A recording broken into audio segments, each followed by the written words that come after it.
फिर से आपका स्वागत है आपके अपने YouTube चैनल पर जिसका नाम है सक्सेस हरियाणा। तो जो आप इंतज़ार कर रहे थे 2-3 दिन से वो फाइनली ख़त्म हो गया भाई। पंजाब हरियाणा हाई कोर्ट का जो रिजर्व डिसीजन था जो 31 मई को सुनाया गया था, उसकी ऑफिशियल जजमेंट की कॉपी अभी अभी जस्ट आ गई है।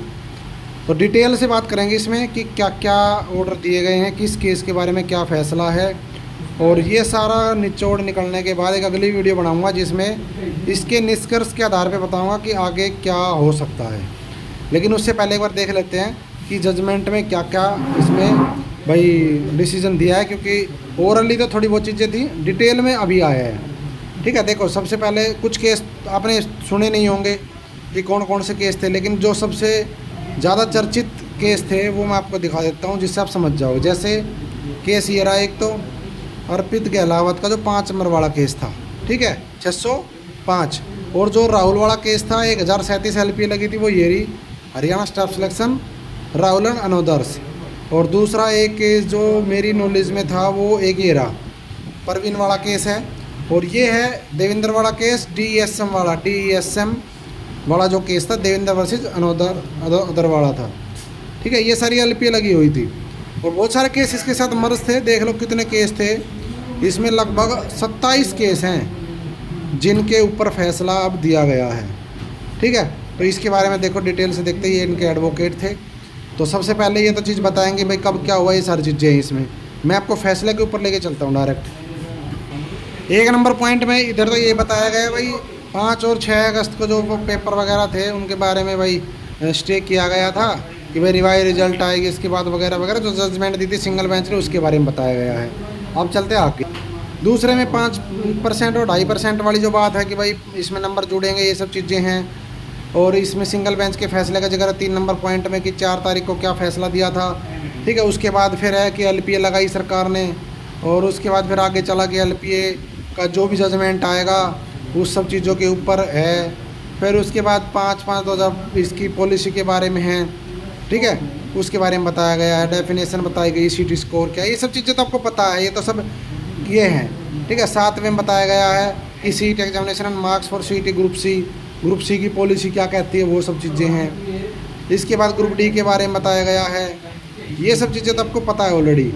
अब आ जाओ यहाँ पे, ये इसके कंसर्न प्रोसेस है ग्रुप C का। और चलो जजमेंट देखता हूँ डायरेक्ट में, छोड़ो टाइम वेस्ट नहीं करना। 14 नंबर पॉइंट में बताया गया है कि भाई जो है ना रिट पिटीशन डाल के और रिटर्न टेस्ट की परमिशन मांगी गई थी AG की तरफ से 29 और 30 को हुए थे, और 13 और 14 मई को हुए थे। ठीक है, और उनका सिलेक्शन क्राइटेरिया वगैरह था, और जो 12/12/2023 को रिट पिटीशन फाइल की गई थी। ठीक है, 12/12/2023 को रिट पिटीशन थी। उसके बाद फिर बताया कि कोर्ट में केस पेंडिंग है ये।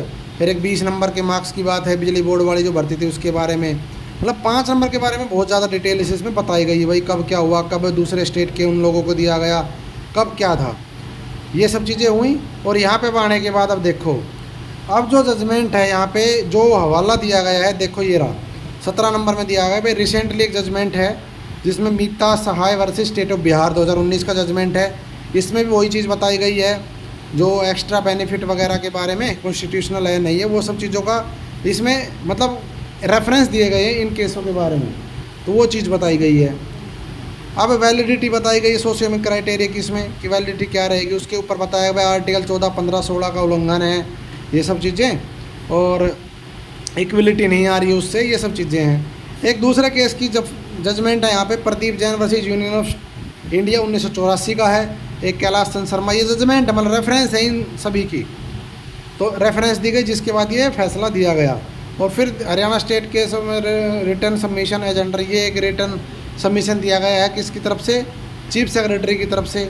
ठीक है, कि इतना इतना हम ये करेंगे, ये सब चीज़ें हैं इसमें। और चलते आगे 5 नंबर के बारे में भाई जो बताया गया भाई, आर्टिकल नंबर 15 सब क्लॉज 4 है कॉन्स्टिट्यूशन इंडिया का, वो ये क्या कहता है कि आप शेड्यूल कास्ट इन सब के लिए रिजर्वेशन या ये दिया गया है। तो आर्टिकल 38 का 2 क्लोज है, मतलब बहुत डिटेल से ये जो 5 नंबर क्यों हटाए उन सब चीज़ों का रेफरेंस यहाँ पे बताया गया है भाई। ठीक है, ये पढ़ोगे तो बहुत, एक वकील बहुत अच्छे से इसको समझाएगा। और जिस केस का जिक्र मैं करता था ये रहा Saurav Yadav versus state of Uttar Pradesh, इसका भी मैंने कई बार जिक्र किया है, आपके सामने देखा होगा आपने रिजर्वेशन वाले केस में, उसका जिक्र भी यहाँ पे दिया गया है। ओके जी। और भी इसमें बहुत सारी चीज़ें बताई गई हैं, और भी देखते हैं क्या क्या है। एक ये MBBS के कोर्स के बारे में बताया गया भाई, ठीक है। इसी मामले में Pradeep Jain state of union का, कि भाई कैसे कैसे आप इसमें रिजर्वेशन वगैरह है, इक्वलिटी अपॉर्चुनिटी हर आदमी को चाहिए, ये सब चीज़ें बताई गई है। मतलब कि जो 5 नंबर अनकॉन्स्टिट्यूशनल डिक्लेयर किए उनके बारे में बहुत ज़्यादा डिटेल है इस केस में, मतलब जो फैसला आया उसके बारे में। और इसके अलावा कैलाश चंद, इसके बारे में डिटेल है। मतलब जितने केस ऊपर आए हैं ना, उन सब के बारे में बताया भाई, इस केस में क्या था, इस केस में क्या था। तो वो सारी चीज़ें हैं, ज़्यादातर में यही चीज़ है कि जिस वजह से हटे हैं। तो इतना सब होने के बाद मुझे नहीं लगता यार कि सुप्रीम कोर्ट में चैलेंज करके कुछ मिलेगा, सिर्फ लेट होगा। और एक फुल बेंच का बताया गया, स्टेट ऑफ पंजाब का 2013 का ये केस बताया गया इसमें, जिसमें मिडल ऑफ मेट्रिकुलेशन स्कूल के बारे में है, ठीक है। उसके बारे में भी वही चीज़ है, आर्टिकल 16 का उल्लंघन दिखा रखा, आर्टिकल 15 के बारे में बात हो रही है। वहाँ भी 5 नंबर एडिशनल दिए जा रहे थे 10वीं क्लास के लिए, ये सब चीज़ें वहाँ पे बताई गई भाई, ये सब गलत है, वहाँ पे भी हटे हैं। हिमाचल प्रदेश का केस देख लो, ये रहा, ये भी 5 नंबर के ऊपर है, ठीक है। आर्टिकल 15 के बारे में बताया भाई, आप डिस्क्रिमिनेट नहीं कर सकते किसी भी चीज़ को, धर्म या कास्ट या सेक्स या जन्म के स्थान पर, ये सब चीज़ें हैं, बर्थ के स्थान पर। तो ये चीज़ें इसमें कही गई हैं।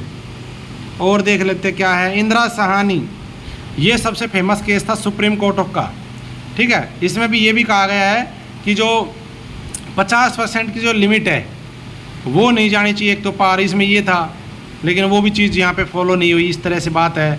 यहाँ पे भी कहा गया भाई 10%, ये जो 10 नंबर ग्रेस दे रही, ग्रेस के नंबर थे ना एक्सपीरियंस वगैरह का मिला करके, क्योंकि बिजली बोर्ड में 20 नंबर दे दिए गए थे। और सोशियो इकोनॉमिक नंबर, विमुख जाति की बात हो रही, टपरीवास की बात हो रही है कि भाई ये नंबर जो दिए जा रहे हैं कि विडो को दिए जा रहे हैं, मतलब बहुत सारी चीज़ें इसमें बताई गई है सोशियो के बारे में सब चीज़। और यहाँ पे ऑनरेबल सुप्रीम कोर्ट के बारे में बताया गया भाई, आप रेजिडेंस के आधार पे भेदभाव नहीं कर सकते किसी भी विटेज को लेकर के। ये देखो ये वाला लाइन लिखी है कि ऑनरेबल सुप्रीम कोर्ट की तरफ से एक गाइडेंस लगा लिया, कुछ भी लगा लो, उसमें कहा है residence can not be allowed to be granted, यानी कि कोई भी विटेज है वो रेजिडेंस के आधार पे, यानी कि जो केवल इन्होंने देखा होगा ना, आपने पहले हरियाणा वालों के नंबर मिलते थे, बाद में इन्होंने चेंज कर दिया कि अदर स्टेट को मिलेंगे, वो यही चीज़ थी कि सुप्रीम कोर्ट की वर्डिक के अनुसार आप एक रेजिडेंस के आधार पे इस तरह से भेदभाव नहीं कर सकते। और जो ये चीज़ है 1,80,000 वाला क्राइटेरिया, इसके बारे में कहा है क्या, इन्होंने कहा कि भाई ऑलरेडी जब एक तरीके से इकोनॉमी वीकर सेक्शन जो सोसाइटी में है उसके ऊपर रिजर्वेशन ऑलरेडी दिया गया है कि जो इकोनॉमी बैकवर्ड क्लास है, तो आप 1,80,000 का क्राइटेरिया दोबारा से कैसे रख रहे हो, उसमें वो चीज़ बताई गई है। फैमिली की डेफिनेशन के ऊपर बात है, ठीक है। और परिवार पहचान पत्र से जो चीज़ आप कर रहे हो, क्योंकि वो तो हरियाणा की है केवल परिवार पहचान पत्र, तो residence of Haryana belonging to denotified tribe vibes there is not scheduled tribes recognised by the Haryana state. मतलब यहाँ पे बताया कि परिवार पहचान पत्र वो तो केवल हरियाणा में अवेलेबल है ना, तो आप पूरे अदर स्टेट को जो नंबर दे रहे हो उसमें फिर कैसे आप वेरीफाई करोगे, ये चीज़ें इसमें बताई गई हैं।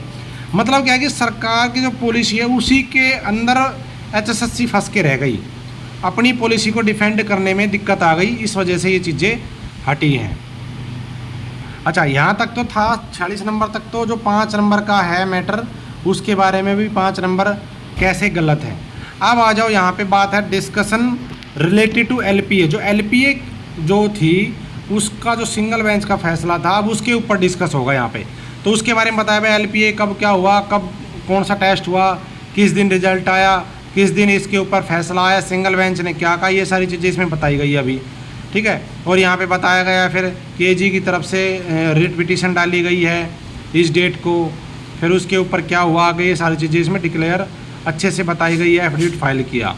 और यहाँ पे फिर अब डिटेल दी गई है कि भाई CET में इतने बच्चे क्वालिफाई हुए, इतनों ने CET का एग्ज़ाम प्रोविजनली किया, इतने कैंडिडेट, ये 1587 कैंडिडेट जिनके नंबर 38 और उससे ऊपर है, बट 47.50 से कम है।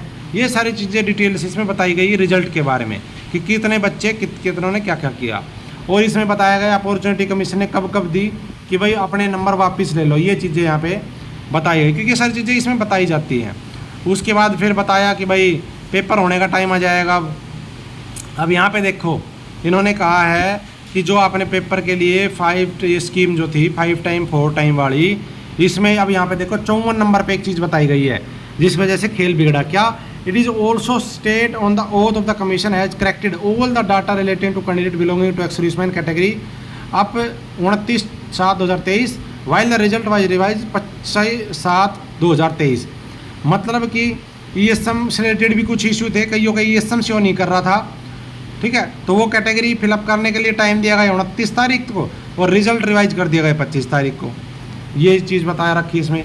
ESM कैटेगरी का जो बंदा है उसको 5 नंबर अलॉट कर दिए गए। ये देखो, we find that ESM category has also allotted to 5 marks for the socio criteria such as Joginder Singh, general का ये बंदे एक एग्जाम्पल दिया है, सीरियल नंबर इतना था अटैच दिया। विकास कुमार कोई जनरल का है, राहुल है, अर्जुन है, कृष्ण है, ये सारे बंदे वो जो ESM कैटेगरी के, लेकिन इनके मतलब 5 नंबर दे दिए गए और इनको कह दिया कि नॉन ESM कैटेगरी के बंदे हैं, इनके घर में कोई जॉब नहीं है। ये सब चीज़ें थी जिसकी वजह से रिजल्ट वो क्वेश्चन किया गया था, वो सब चीज़ इसमें बताई गई है।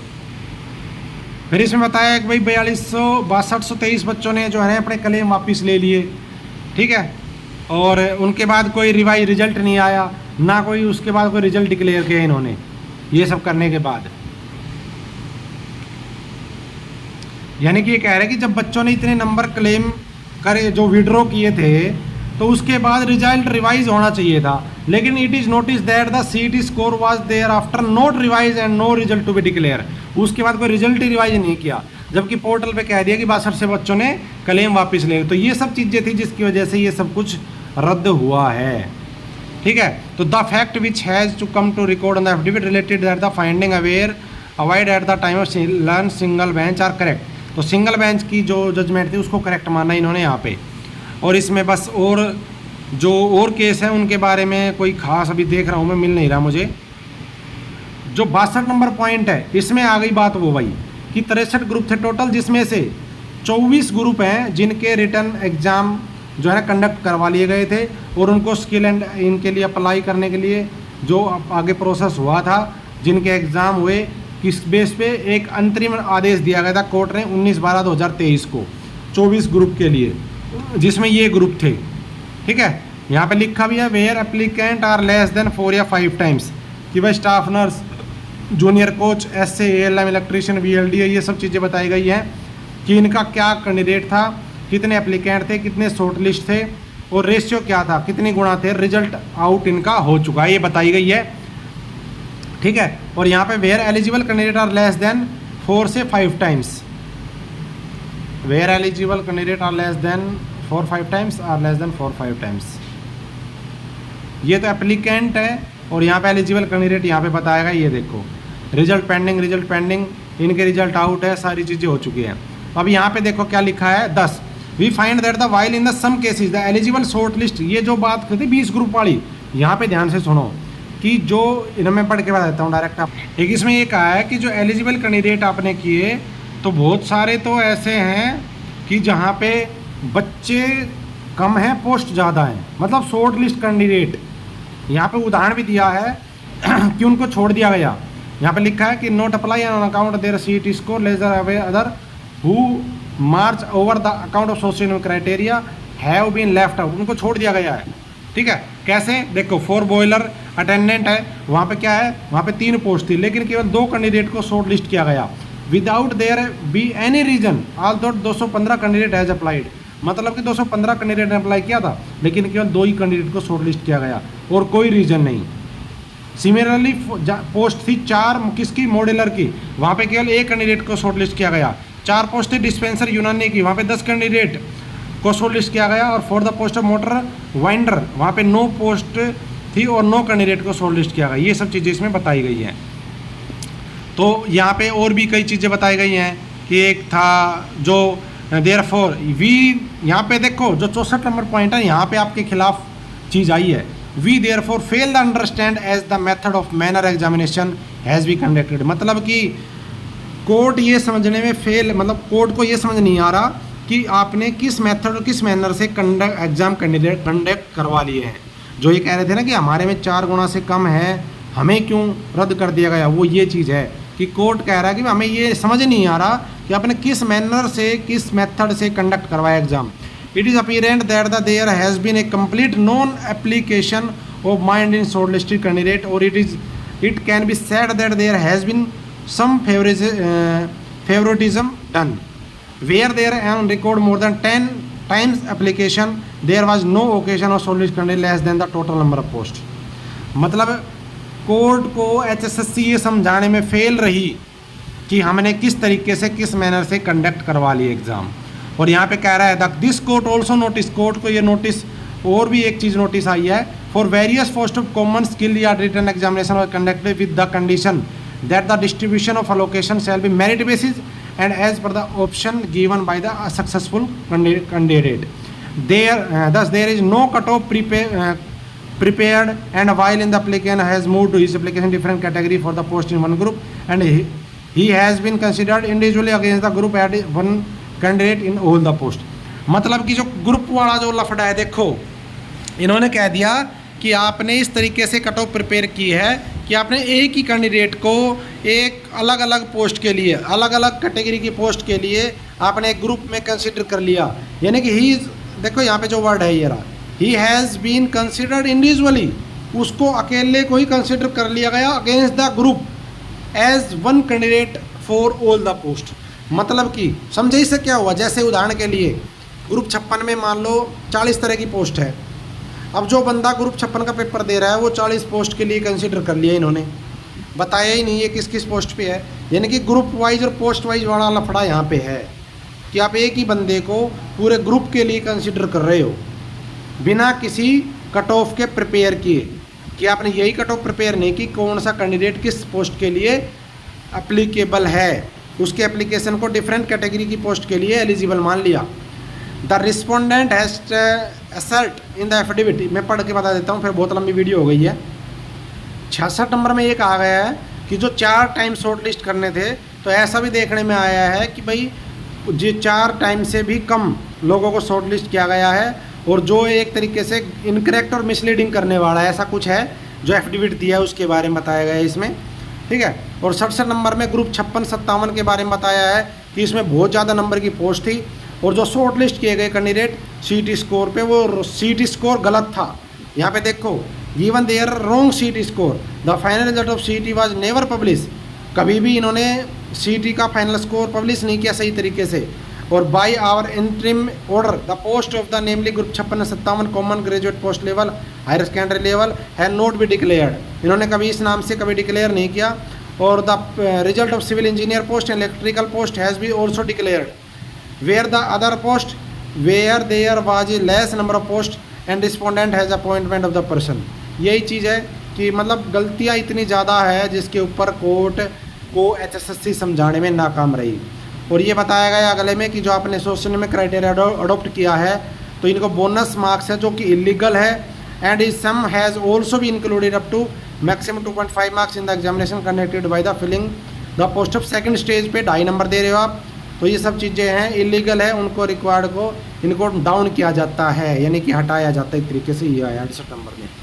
69 में क्या कहा है, 69 में एक है जो AG की तरफ से एफिडेविट दिया गया है, तो उस चीज़ को यहाँ पे साफ साफ लिखा है कि unable to accept the method of manner, यानी कि जो इन्होंने सिलेक्शन क्राइटेरिया के लिए मेथड बनाया है, जो मैनर इन्होंने यूज़ किया है, कोर्ट उसको एक्सेप्ट करने में असमर्थ है। कुल मिला के बात ये है और इन्होंने साफ कह दिया है कि बिल्कुल इलीगल है और कैंडिडेट को अलाउ करना अगले प्रोसेस के लिए रॉन्गफुली है, क्लेम्ड ये बोनस मार्क्स इस चीज़ के बारे में है। We find the surprising that, एक और चीज़ सुनो, the commission should give opportunity of such unscrupulous candidate to withdraw या forgo their claim for socio criteria they have already availing and which was the made a basis that they participate in the selection conducted by the commission। मतलब कि जो ये बंदे हैं जिन्होंने मतलब HSSC ने उनको मौका दिया विड्रॉ करने का, ये जो बंदे हैं उसके बाद कोई रिजल्ट नहीं, वो बिल्कुल गलत तरीके से बेनिफिट उठा रहे थे इस चीज़ का। इससे ये पता चल रहा है कि भाई ये जो चीज़ है वो बिल्कुल गलत है। कुल मिला के बात ये आई है निकल के इसमें। और भाई आर्टिकल 320 का हवाला दिया गया है कॉन्स्टिट्यूशन का, उसमें ये चीज़ है कि भाई एग्जामिनेशन है वो बिल्कुल फेयरली और इनपार्शली तरीके से होने चाहिए, एक सैचुरेटेड बॉडी का ये कर्तव्य है। और advocate general has concern before the learn single जज अबाउट द, इस चीज़ के ऊपर मतलब इनकी बात वो भी हो चुकी है। और which we have noted by him a different picture was presented before the division bench and interim order was passing resulting the fire completion the selection in the opinion of this court once the concession in the made before the learn single bench no appeal would be before the division single bench. मतलब कि जो single bench ने फैसला दिया था उसके खिलाफ जो आई थी डिवीज़न बेंच के सामने अपील, उसमें बिल्कुल डिफरेंट पिक्चर क्रिएट करने की कोशिश की है एजी ऑफ हरियाणा ने, जिसके बाद डिवीज़न बेंच को बिल्कुल नहीं लगता कि इस अपील को मतलब आगे बढ़ाया जाए, इसलिए इसको डिसमिस कर दिया एक तरीके से। We are satisfied that the result of CET declare by the respondent on 10/1/2023 which was a further revise and are not be accordance with law and some days and, मतलब कि इस चीज़ से बिल्कुल सहमत है कोर्ट कि जो ये 10/1/2023 को रिजल्ट आया था इसको रिवाइज किया जाएगा। ठीक है। Further we also the in the agreement with the finding of the learn single bench in eligible candidate we have given marks under socio criteria which was result in the participant second stage ऑनरेशन so been weighted. मतलब वही है भाई, आपका वो सब रद्द कर दिया गया है, सिंगल बेंच का फैसला इसमें ये पढ़ के बता दिया गया है ये वाला। ठीक है जी। और अब लास्ट में ये बता देता हूँ, सब कुछ रद्द करने का जो कारण मानना है, ध्यान देना, कोर्ट ने सब कुछ कैंसिल करने का जो मेन रीज़न बताया वो ये बताया है कि इनका जो सिलेक्शन प्रोसेस और एग्ज़ाम कंडक्ट करवाने का जो तरीका है वो बिल्कुल रोंगफुल मैनर है, वो बिल्कुल रोंगफुल मेथड है, रोंग मेथड है। यानी कि इनका पेपर कंडक्ट करवाने का तरीका और सिलेक्शन का तरीका बिल्कुल गलत मानना है, जिस आधार पे ये सब चीज़ कैंसिल हुई है। तो जो 20 ग्रुप वाले भाई कह रहे हैं कि हमें किस आधार पे है, तो आपका आधार यही बताया गया है कि जो रिजल्ट तैयार करने का, जो पेपर करवाने का इनका कंडक्ट करने का तरीका था, मेथड था, मैनर था, वो बिल्कुल ही रॉन्ग है, जिसको एक्सेप्ट नहीं किया जा सकता। कुल मिला के ये बात निकल के इसमें आई है। और एक सुप्रीम कोर्ट का केस भी यहाँ पे बताया गया है कि भाई अरुण तिवारी है और जिला मनसावी से संघ ऐसा कुछ होगा जिसके खिलाफ था, उसमें भी ये चीज़ है जिसका कुछ हवाला यहाँ पे दिया गया है। ठीक है। तो ये सब चीज़ें हैं।